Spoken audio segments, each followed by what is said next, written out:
consistent. So we're talking, vertical flow from the roots, which look like streams. I mean, and the branches, which also look like streams. I mean, this is a river that's transporting water vertically. And that sets up this basically a flowing soil situation that transports nutrients for vascular plant production. So, corn is a vascular plant. So you can look at this this terrestrial soil and quantify its properties in the same units that you can a flowing soil, a stream. So you can calculate its suspended solids concentration, what percentage of the particulate matter is organic, its total phosphorus concentration, its total nitrogen concentration, and the NDP ratio. So you can see that it's just a really, really concentrated form of soil, and that that flows at a very slow rate compared to a stream. So if you compare that to San Joaquin River, Vernalis, in 2000, this data is from 2003. Its catchment area is quite a bit bigger. Its depth is 2.7 meters. I chose a year that had the same flow, 50 cubic meters per second, just to keep things consistent. And you can see how much more dilute it is. But, I mean, we're still talking the same units. And so basically it's just a really, really dilute, fast-moving form of soil. So there it is. To me, that's unity. I think that's very beautiful. Just a note about the NDP ratio. The NDP is really low in the silt loam because it's basically a desert soil originally, so it doesn't have much nitrogen. So usually when you're trying to boost corn production, you add nitrogen. I think that's it for there. So flowing soils are just like regular soils. They're supplying nutrients, and I'm just going to walk you through these curves for the San Joaquin at Vernalis. The first one is showing the relationship between the mean flow at Vernalis and the sediment load. And then the second one's showing the relationship between the sediment load and the phosphorus load. And part of that relationship has to do with the fact that much of the phosphorus is adsorbed to the sediment. And but it's also in a pseudo-equilibrium between the dissolved phase and the particulate phase through adsorption and desorption reactions. Very strong relationship between the nitrogen and the phosphorus loads, and then in the total for total concentrations, and then as well for the dissolved fraction. So just like terrestrial soils have, in farm and agronomy, we have production functions for things like corn and all the other crops. We have something similar for aquatic systems, freshwater systems. And what I'm showing here is the relationship between the phosphorus supply and a measure of the amount of phytoplankton in the water column. That's the chlorophyll concentration. And so along the x-axis, we have total phosphorus concentration, and the average for the delta is about 100 for total. The soluble fraction is about half that, around 50. And what this family of curves is showing is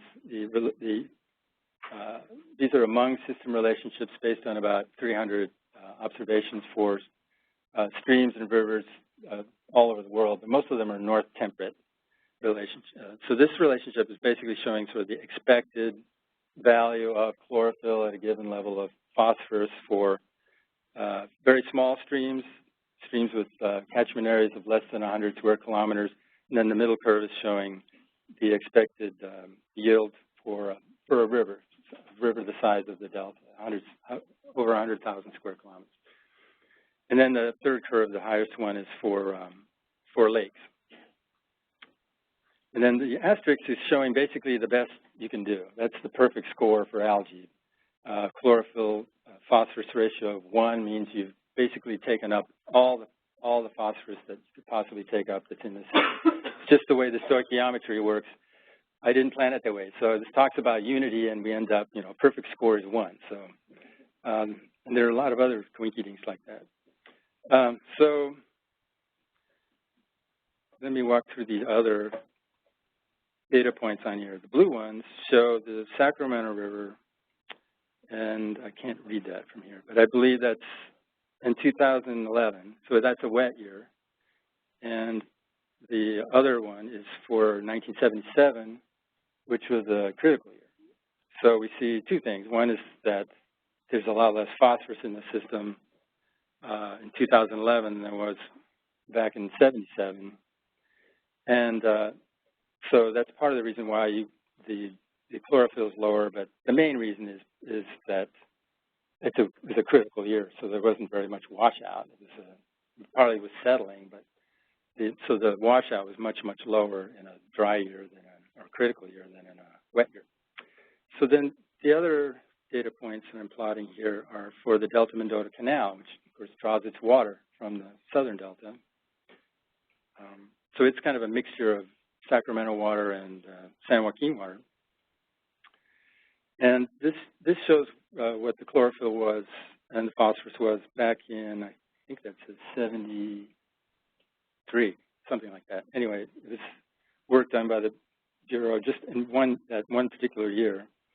And again, we see that phosphorus was quite a bit higher back then than it is now. This one is for 2007. But all of these values are low compared to rivers of comparable size. I mean, we should be up here. And I think part of the reason for that is evidenced by the 2 points for the San Joaquin River. See, the bottom one is for, what, I can't remember. Anyway, it's for a wet year. I think 86 was a very, very wet year. So the yield was very low in the San Joaquin River, whereas the top one is for 2007, which was a dry year. So that should give you a clue about what I think is controlling this variation in the yield of chlorophyll per unit phosphorus. And I believe it's the loss rate. The loss rate, the relative loss rate of chlorophyll to phosphorus is what's controlling the ratio of chlorophyll to phosphorus. So in a stream, the big losses are washout, settling, and grazing. And you could actually define your net primary production that way.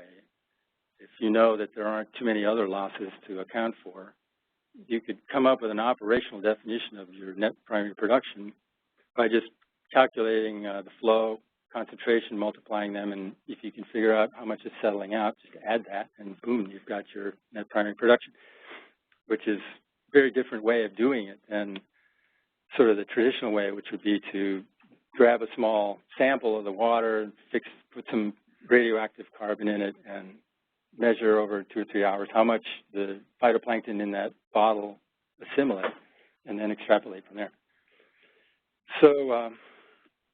And the thing with the river is that it's once you're washed out, it's a unidirectional system. So once you're washed out, you're gone. It's not like, and the reason I put that allusion to the movie, The River of No Return, with Marilyn Monroe and Robert Mitchum, is because there was a scene in there where the bad guys were on this cliff waiting for them to come by, and so they'd swim out and try to get them, but they passed them, so they made it. Whereas in a tidal system, you go out and you make it past the bad guys, but then the tide shifts back, and then you'd be back in the same position again. So the bad guys, and say the clams, get 2 or 3 chances to capture the same particle, whereas in a river you get 1 chance. So to provide a little more support for this idea that the ratio of chlorophyll to phosphorus is a function of loss rate, I'm plotting here on the same family of curves, the phosphorus and chlorophyll for Suisun Bay before and after the colonization of the system by Pitamacorbula. So you can see from the green boxes showing an average of something like 30 milligrams per cubic meter before the clams arrived, and then after they arrived, they're just hammering hammering it with a really big loss rate, and you can see that that ratio just jumps down to around 5 now or less. And that's equivalent to going from like 30 to 5 would be, if you look at that washout curve that I just showed you for the San Joaquin, that would be the equivalent of going from something like, 80 cubic meters per second to, 1,500 cubic meters per second. So that's a way to compare the biological loss rate that's being imposed by the clams to a physical loss rate imposed by washout. So plankton is a crop, but a crop for what? Well, obviously it's for fish, and that's what we're mostly interested in. So what I've done here is plotted an empirical relationship for lakes between net phytoplankton production and fish production. So the units in both cases are, mass per unit area per unit time. And you can see again that this is similar to the phosphorus-chlorophyll relationship in that you have a generally positive relationship up to some point of diminishing returns. And you can also see there's quite a bit of scatter in this relationship. This red dot is plotting the total salvage. So basically what I did is add up all the salvage for, I forget which year, 81 to 2011. So just didn't care what kind of fish it was, just add it all up, both projects, and then multiplied by the average weight of a fish that we salvage, which I got from Fish and Game, and then divided by the area of the delta. So we got an estimate of, it's a minimum estimate of the delta's fish production. So we know that we're not sucking up all the fish in the delta. So we know that that's, ridiculously low estimate of total fish production. So you can make an assumption that it's, say, 10%, and that would put you a lot closer to the predicted value, which is here.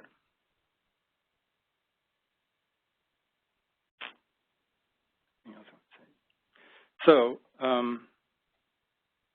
the other thing to point out would be that as we noticed for the phosphorus-chlorophyll relationship, we had variation in chlorophyll to phosphorus due to differential loss rate. I think we can make a similar assumption for this relationship. A lot of the variation in the relationship between the basic primary food supply of the system and the fish production has to do with differential loss rate. So I would argue that this sort of flowing soil approach is superior to the dominant model we use now, which is based on stock recruitment relationship. So that's where you regress the abundance of a fish population in 1 year and compare it to the subsequent year. So you're kind of dealing with a chicken or egg situation. In my opinion, it's just hopelessly autocorrelated. And even though for delta smell we have exceptionally good relationship compared to a lot of other stock recruit models I've seen. But the reason I say it's statistically superior is that the independent variable that we'd be using, net phytoplankton production, the primary food supply, is really independent. I mean, it's an independent variable, whereas in the stock recruit situation, they're both interdependent. There's no way to separate them, really. I think that's the main point there.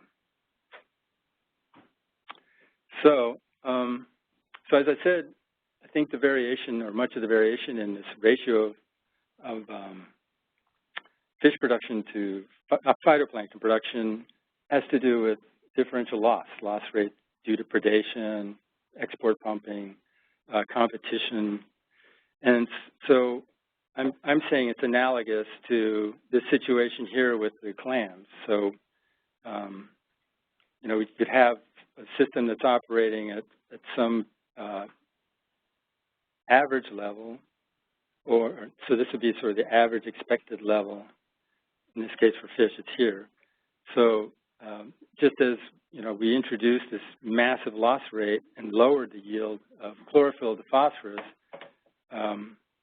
if you introduce some loss rate here, you're lowering the fish production per unit food supply. So some of the ways we're working on, or that the projects could reduce fish loss, is to minimize take, reduce entrainment. We can help fund projects that would reduce stranding on floodplains, that sort of thing, and then do fund predator control programs for non-native predation, and some other things that probably aren't very realistic, like reducing competition with non-native species, or reducing ocean fishing pressure, recreational fishing. And there's a lot of work being done on all these strategies. And I don't have time to obviously deal with those today, but so I can just keep moving on with my story here, which is focused again on the flowing soil and unity. So to move into the second part of the talk, what I'd like to do is propose a sort of unifying adaptive management decision, and so it'd be trying to mimic a stream in the sense that a stream is a decision works. It has a bunch of branches, and the water's flowing down, and it's making all these left-right decisions. Do I go this way, this way? And so I'm proposing that we kind of move on from what I consider now a sort of limbo of indecision to let's make a decision, let's make a bet, let's make a judgment call and move forward. And what I'm proposing is that we adopt a phytoplankton tripling goal, triple the net phytoplankton production of the delta to double the fish production. So we're using this empirical relationship here to make a prediction with a standard error. And some of the ways we can do that is, and it's sort of counterintuitive now. We're not used to thinking in these terms, so some of these things are going to sound kind of heretical. But so instead of trying to mimic the natural, the high flow and trying to force more water through the system, we'd really be trying to do the opposite. We try to operate the reservoirs outlets more like springs. We're doing studies in the headwaters of the reservoirs, because one of the RPA requirements of the National Marine Fisheries Service biological opinion is to study the possibility of reintroducing Chinook salmon into above the rim dams. So we're looking at salmon production and primary production in spring-fed streams, and it's just mind-blowing how productive those systems are. And they have real flat-line flow regimes with lots of nutrients, gobs and gobs of primary production, handfuls of invertebrates, and Chinook salmon that grow so fast they're reproducing within after 1 year. So so some of the other things that sound counterintuitive would be obviously pump hard, really hard when there's lots and lots of flow in the system. It's basically trying to reduce the flow through the system to give it more time to process these nutrients, to raise that chlorophyll to phosphorus ratio by reducing the loss rate.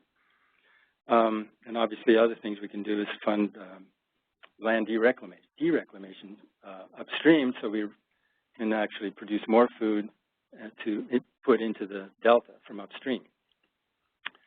And I've shown these two figures here, the Hindenburg blowing up. That released 2.3 terajoules of energy, and 600 cubic meters of water happened in about 10 seconds. So that's, 60 cubic meters per second.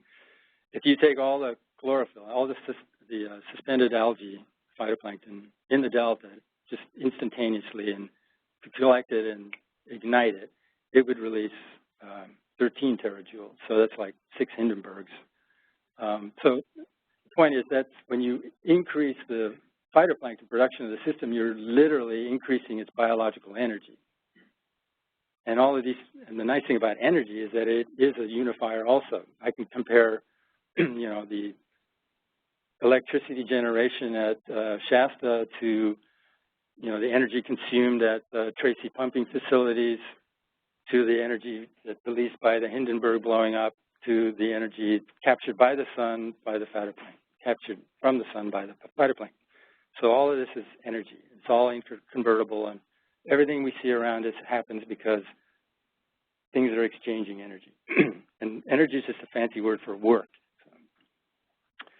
So for those of you who are saying, well, but Erwin, this would be a regulatory nightmare. There actually is a regulatory tool that we could use to pull off something like this, and it's called a total maximum daily load. It's something it's a program that the Environmental Protection Agency administers, and I believe it delegates that to the regional boards here, like a lot of other things to do with water quality. So again, there'd be a twist, though. There are already quite a few of these in place in California and all over the country, but all of them, as far as I know, are focused on decreasing the chlorophyll concentration. So they're working on reducing nutrient loading to systems and doing whatever they can to make the systems less productive. And what I'm proposing is the opposite. So we have an inverted delta, so I'm proposing we have an inverted TMDL.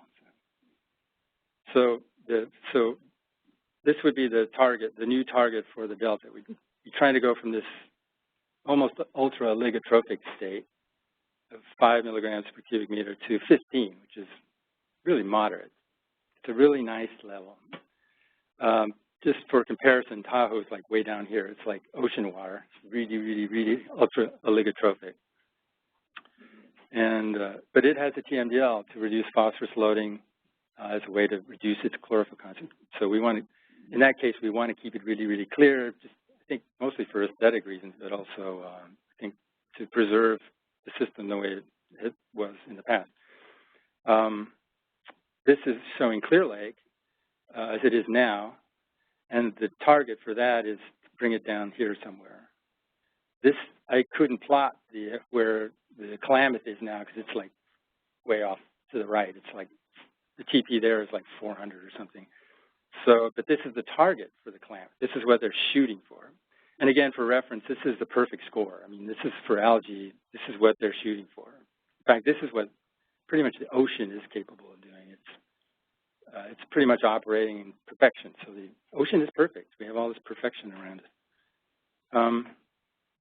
So in a setup like that, you could actually have some really clear, clean-cut quantitative performance measures. And since this is such a conservative approach, I mean, you'd have just really simple, down-to-earth performance measures that would be quantitative. And the first one would focus on the phytoplankton production. So I'm just suggesting one here would be the flow-weighted mean concentration of net delta outflow. I don't know precisely where you would measure that to quantify it, but say that in the confluence area somewhere, or maybe further upstream to avoid the impact of the clams, or maybe we'd want to have the clam grazing included because, the idea would be to try to basically overwhelm the clams with so much food that, they can only eat so much. So you would do that by calculating the flow and the concentration of the influx of algae from the Sacramento and the San Joaquin rivers, and just blend them together to get this flow-weighted mean outflow concentration. Then the performance measure for the fish community would be this, doubling goal for the fish community. And if we were also able to, so that would take us, say, from here to here. It would also increase the salvage, which, is kind of a disincentive for the projects, but I'm sure we could negotiate something with the regulatory agencies to make that okay. So, but we could maybe do even better. So we could go from here to here by doubling, tripling the phytoplankton production, but if we also continue to reduce the loss rates that we're imposing, so we are successful in reducing predation by non-native species. We're successful in improving the salvage facilities so that we're rescuing even more fish than we are now, and then when we release them, they're not all getting eaten by predators. We could actually do more than double the fish production. We could do substantially better than that. So that would be the performance measure for the phytoplankton and for the fish community. and for this unified science program. And quantifying the fish production is not a trivial task. Right now, we're working with indices of relative abundance, some of which are just hovering barely over zero. So at this point, they're pretty much useless for real day-to-day management purposes. Right now, they're functioning more as, again, a way to compare what we're doing now to the past. It's very past-oriented, status and trends-oriented.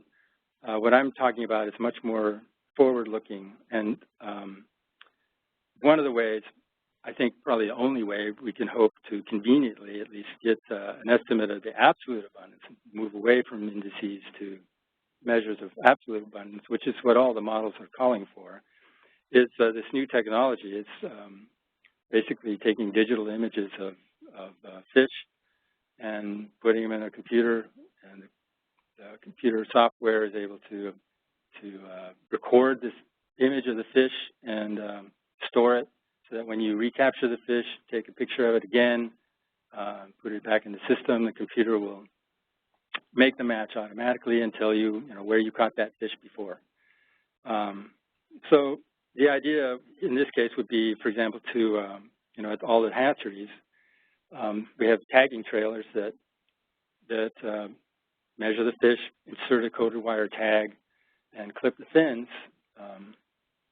So the only thing we'd have to do there is insert another camera. Right now, there's a camera in the process that measures the length of the fish just to determine which tube to put it in, because it varies. But in this case, we could put a better grade camera in there that would take the digital image of each fish. So we're getting an individual identification for each fish, whereas in the coated wire tag scenario, you're just getting, what lot it came from, which million, they're basically bulk binned by like in the millions. So it's much more, you get much more information if you know individual fish. So, and I would do the same for all the monitoring programs, the rotary screw traps that are out there, all the trawling programs, and the fish facilities. So we'd be taking pictures of everything we catch. It's just way more convenient. We don't have to measure the length, weigh it, or anything like that. Just take the picture and put it back in the system, and let the computers do the rest. So the idea would be to convert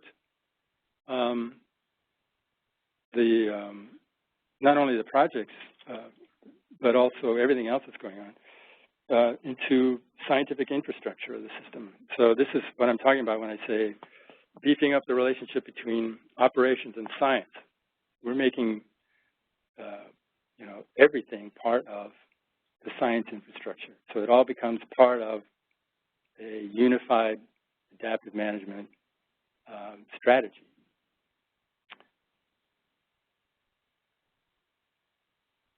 So how about doing on time? I've not been keeping track. Okay, I'm a little over here. So let me just go through this quickly. If we go back a couple of slides, you see this red line here. Basically, that's the yield we have now in the delta. So it would be a really inefficient way to boost the phytoplankton production to increase the phosphorus concentration. You'd have to go to triple it. You'd have to, add just a huge amount of phosphorus, and it probably wouldn't work anyway. But it's not really a realistic option.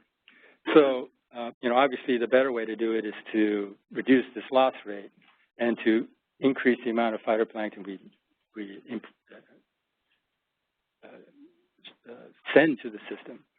And I just quoted Forbes again twice from the same report. We're basically saying that, the three things that happen in the Illinois River, sewage from Chicago, the introduction of the carp, and the reclamation of the loss of 60% of the bottomlands, the one that had the biggest impact on the natural fish production was the loss of all that bottomland, and that's what basically the strategy of BDCP and other restoration programs is to de-reclaim land so that we can boost the primary production of the system and the secondary, production and therefore the fish production. And that, I mean, that's the basic assumption, the line of reasoning.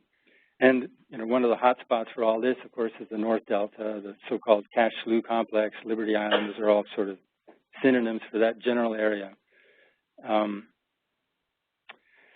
there is some evidence that that strategy can actually work for boosting the phytoplankton production, at least. And what I'm showing here is the chlorophyll concentration in the Sacramento River at Rio Vista in 2011 and 2012.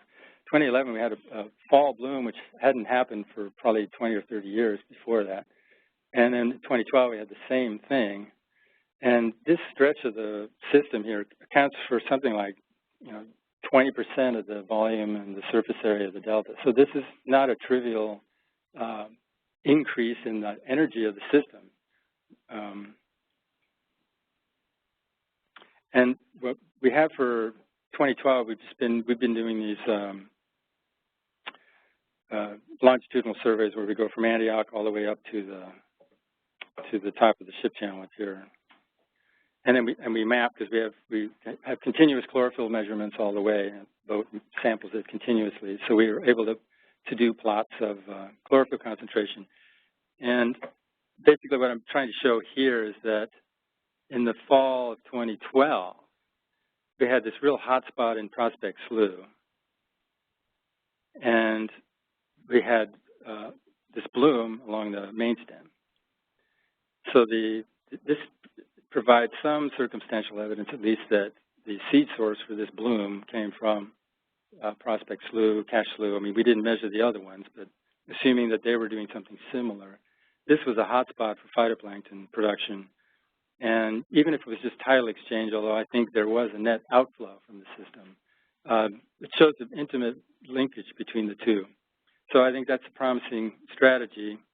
And one of the things I'd like to propose as sort of a unifying adaptive management experiment is to do a controlled release of water through the ship channel to flush out some of the food that it produces during the summer.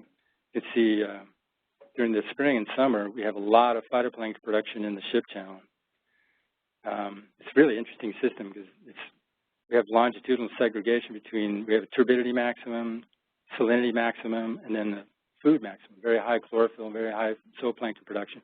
The idea would be to take these gates that are the locks at the confluence of the ship channel and the Sacramento River, open them up, and then just gently run some water down there. And I've done some preliminary calculations of what that would take. Basically, with something like 1,400 CFS, you could, and it's making these assumptions about, say, 30 milligrams per cubic meter of chlorophyll in the ship channel, incoming from the Sacramento River of 3, you could double. You could double the chlorophyll concentration at Rio Vista. So, just for the skeptics out there, I'd just like to leave you with this thought. Sometimes it really is that simple. I think this whole approach may sound really naive and kind of corny, but it really is very sophisticated, and I believe that has a lot of promise.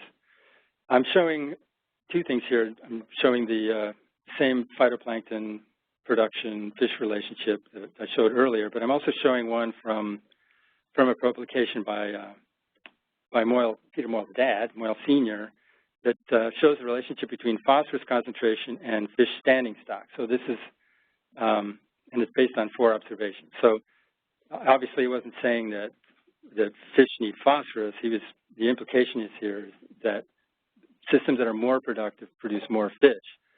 But I'd also like to point out that, so this is not a new idea. This is an old idea.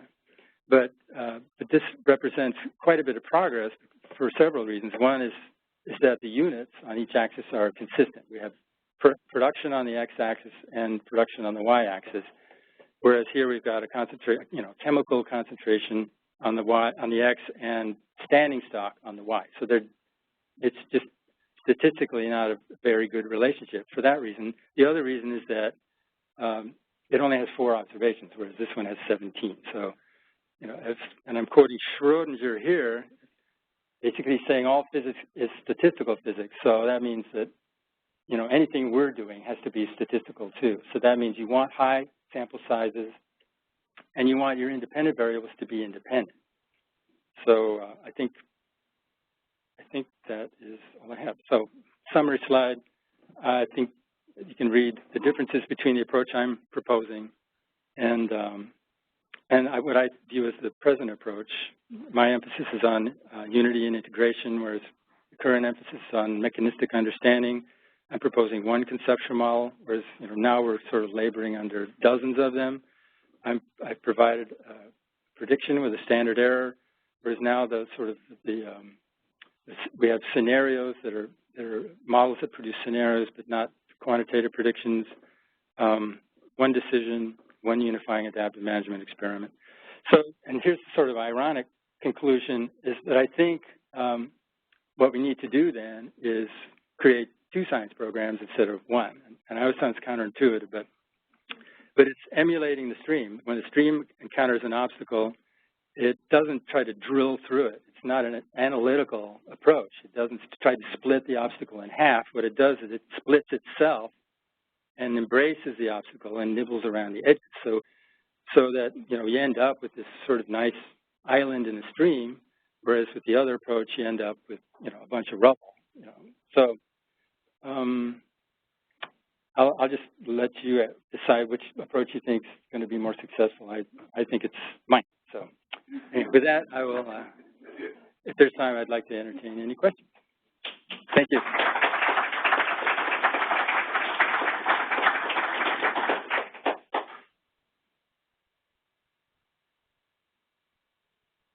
In the back. Oh, a couple hours. Sam? So if you pour the coal to the system by increasing the nutrients, that doesn't guarantee that you get the kind of biomass fish. What if you just get a whole ton of racing shed? Are you successful? No, that would not be success. And you're right. But I'm not proposing we dump a lot of nutrients in the system. What I'm talking about is increasing the phytoplankton production, and that would be mostly through land dereclamation. So we're trying to... Right. So it's, in this case, we're doing stuff to increase the chlorophyll concentration, but it wouldn't be trying to increase the nutrient concentration. But your point about the fish is absolutely true. This model doesn't care what kind of fish that we're producing. It's just the assumption is we're trying to boost the biological energy of the system so that it'll benefit everything. It's going to benefit the bacteria, the unlisted fish species, the listed ones, everything from, bacteria to, Bambi the killer whale, because everything depends on all this food. So we're basically trying to get the energy level up, and, it's a risk, it's a gamble. Okay. Well, I really like the experiment part there in the end. I totally didn't understand what you meant with the 2 science program, so I would like to do that one again. But sure. But regarding the phytoplankton, because of what Sam just said, I also wanted to say, and I know you know this, that not all phytoplankton is created equal, and chlorophyll isn't even phytoplankton, chlorophyll. Right. But obviously, what you get in that respect also then determines what sort of fish you might end up getting way further up. Yep, that's a good point. So that's something to keep in mind still. But I really like the experiment stuff. Would love to do that. But you explain about the IEP Sure. or the science program. But yeah, and the idea would be to do experiments so we could figure out what kind of algae we end up growing. And so this whole approach would be experimental, and we'd be doing it in collaboration with the operations folks. So, if things get out of hand, we can just flush a bunch of water through the system and start over again. So that's the idea. I mean, we work together with the operations people to make sure things don't get out of hand. And I'd also point out that we can only get into so much trouble because the phosphorus concentration is only 100 micrograms per liter. That's the total phosphorus. Soluble is half that. So if the algae, do, achieve perfection and end up somehow miraculously going from that really, really low yield that we're experiencing now to a phenomenally high yield that you wouldn't expect under conditions that, you would expect it in the Klamath. But so even if we could turn the system into the Klamath, which would be extremely unlikely given just the tidal dispersion in the system, the worst that can happen is the chlorophyll would be 50 micrograms per liter, which is still at the high mesotrophic end. It's not ultra, hyper eutrophic. So, I wouldn't expect, massive fish kills and, hypoxia everywhere under those circumstances. In terms of the fish, the science program, what I mean is, if we're going to make a fundamental change, we can't just drop what we're doing now. So the idea would be to create a parallel program that's based on this unifying idea. And what would unify that program is very simple. The fundamental purpose of that program would be to refute the theory that it's based on. So it's there to collect the kind of data that would refute that program. Whereas the other program is what we have now. We want to continue that because we need it to comply with all the RPAs and these water quality standards. So we keep both programs going at the same time with the hope that eventually each one will learn from the other and will change and eventually meet up and become one program again. So that's the idea. In the back?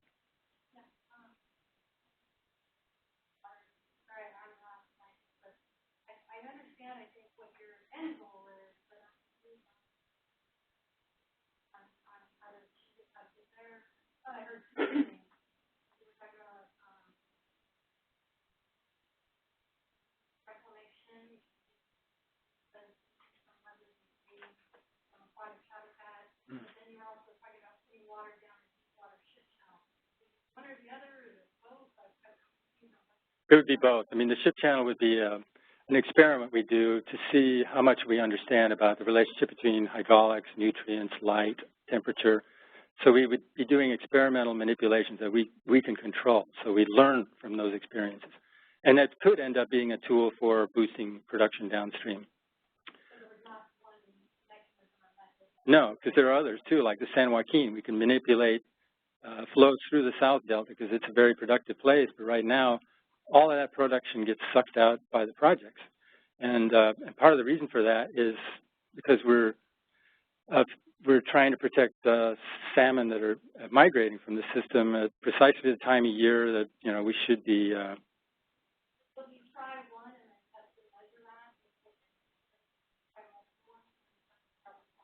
Yeah, I think a sequence would probably be a good approach.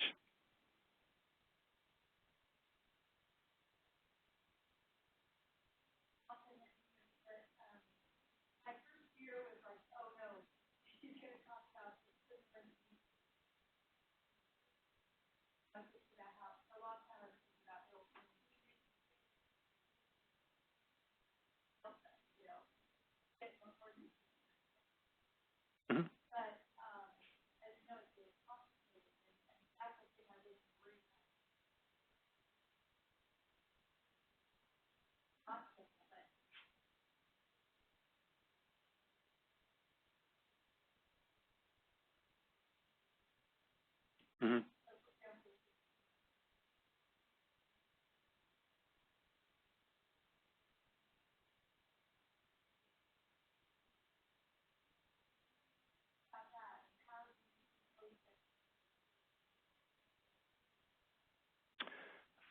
Well, the point of the program is not to, it's not trying to be comprehensive. So I'm not trying to, by integration, I'm not trying to include everything or address every possible outcome. I think if we're going to make the system more productive, we're going to have to expect things like that from happening. In the case of the duck club outflow, that's an artificial situation that could be controlled. I'm sure there are, regulations that govern that sort of behavior. So the idea is to propose something that unifies, and by providing a common goal for the system as a whole. So it's not. I'm not trying to include absolutely every possibility. So, but getting to your point, there are going to be times, and this is the risk, when there will be places, especially artificially deepened places or marinas, where dissolved oxygen could go low, could violate the 5 milligram per liter objective.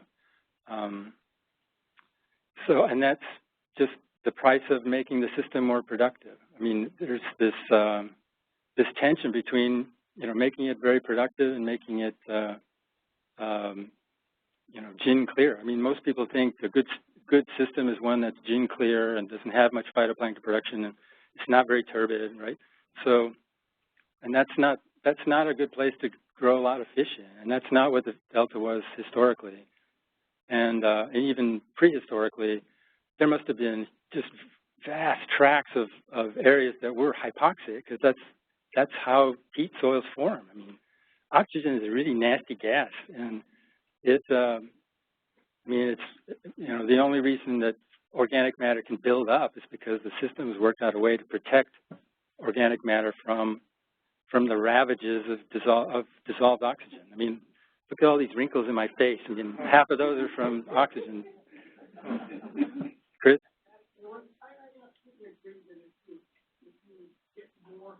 Pelagic primary production, you'll definitely get more secondary production. I think that's pretty much a given. My worry is that we'll just shunt it into a benthic food chain, and we'll just get more clams for everyone pulling the pork bill. So my question is, what evidence do we have that the abundance and distribution of these invasive clams is not controlled by food? That the abundance of the clams is not controlled by food? Yeah, so I think if you have more pelagic primary production, you'll get more secondary production. My worry is that it'll be in the benthos. Yeah, it could be. I mean, but at some point, there's just so much area they can colonize, and they can only graze so fast. So the idea would be to just overwhelm them and shunt the residual quantities to the pelagic food web. We can, again, also manipulate. If we had enough control over operations, we could deliberately make places too salty for freshwater clams and kill them off, although I don't know how popular that would make us with other people. But. Sir? A reservoir in your first map at the top of the delta in Sacramento, talking about building a reservoir up there by flooding islands using their levees and dams? Well, maybe not necessarily up there, but I was just thinking of, and just in general, its general strategy for de-reclaiming land is to, get rid of the levees that formed the farmland. It took the farmland out of the floodplain. Okay. Thanks a lot.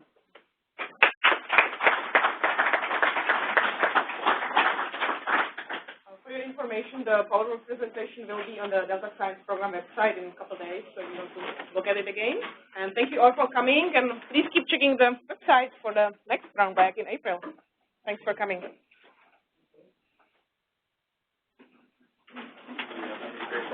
Do you have to meet for April now? All right. Actually. No, a lot of us aren't able to go to Pardon? A lot of us aren't able to go to ICP. It's You can only send 5 from our water branch. You can only send 5 from our branch.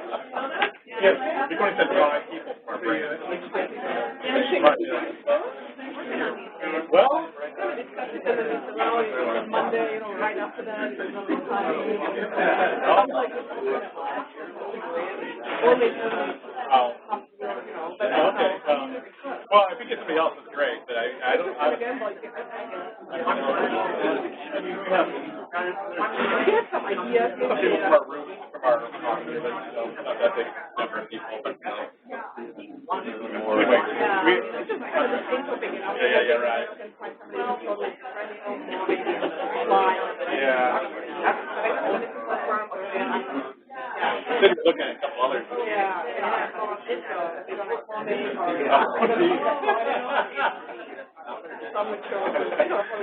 Oh, yeah. Okay. So it's Tony or Lee, you want to ask Lee?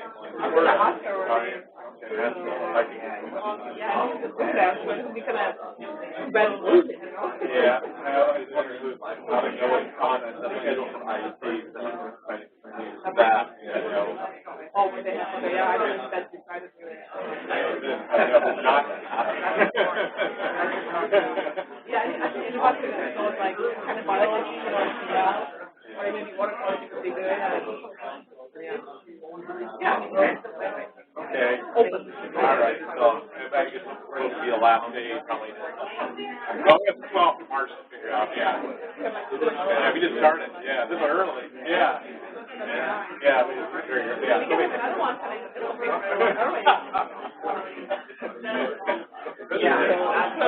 yeah. The room works pretty well this way. Yeah, although I notice that always opposite like the gain is like too high in the microphone, so when you get close to it, it gets distorted. So it's good, he talks quieter and he's farther away. Oh, really? Because I couldn't hear him very well in the back. Oh, you could? Maybe the laser microphone would be good. Yeah, the gain makes it distorted, so if you close it over, you get the noise, But I don't know, maybe it was, maybe because I was in the front of it, it sounded good, but I don't know how it sounded in the back. As long as it records. So, do we record this too? Or? We tried to record it. We'll see. So we tried the WebEx. I'm not sure if it actually worked because I know we had a beta testing and we maybe have some limit on how many people, could join. So I don't know if all the people, because some people ask me, and as we have posted more and more people ask me. So I'm not sure how it all went. The beta testing, if they were able to get in or not. That recording sounded good from the last one. Did you listen to it or see the video that Tony gave us? No. Well, I listened to the video. I have a CD of it. Yeah, she gave me a CD. It has some kind of funny format to actually play, but I can play it from the CD. Yeah, I think I kind of looked at just at the beginning because I know she said something about lines. It wasn't bad. But it's not like, I think it's good to bundle it with the WebEx because in the WebEx you can record it as well. I think that's what we are testing today. And then you can actually, so it will be part of the WebEx. You can put URL link and then people can kind of access, so they will see the slides here on the computer. Instead of like CD. It's kind of hard, the CD is a huge file, so I can't put it on the web. Right. So you would have to kind of mail it, and so it's just too much hassle. Yeah. A lot of these things are put on now web though. Nowadays, you put a lot of Yeah, so the WebEx is good, although you have to check, like the whole contract that we can do it. Oh yeah. And it's a tall number, 800 number, so I don't know if that's an issue. Yeah, I was maybe so much having the presentations, the videos online, for people to download or watch later. It's not a problem. Yeah, no, so as I said, it's under the WebEx service. Oh, okay. So if you can figure it out, it is, so. Okay, I guess people make different kinds of files. They save those. Other than, I guess, the one I have. I mean, these days everything is up in the cloud, up on the server. You don't save anything on the computer. I mean, you try to limit that. I know. Come on, it's You're right. Everything is in the cloud now. You don't want to, All right. Anyway, sounds good. So let me know if you have some ideas for the anything else or the April 29th. Yeah, I should probably look for other ideas. I'm meeting out a couple weeks.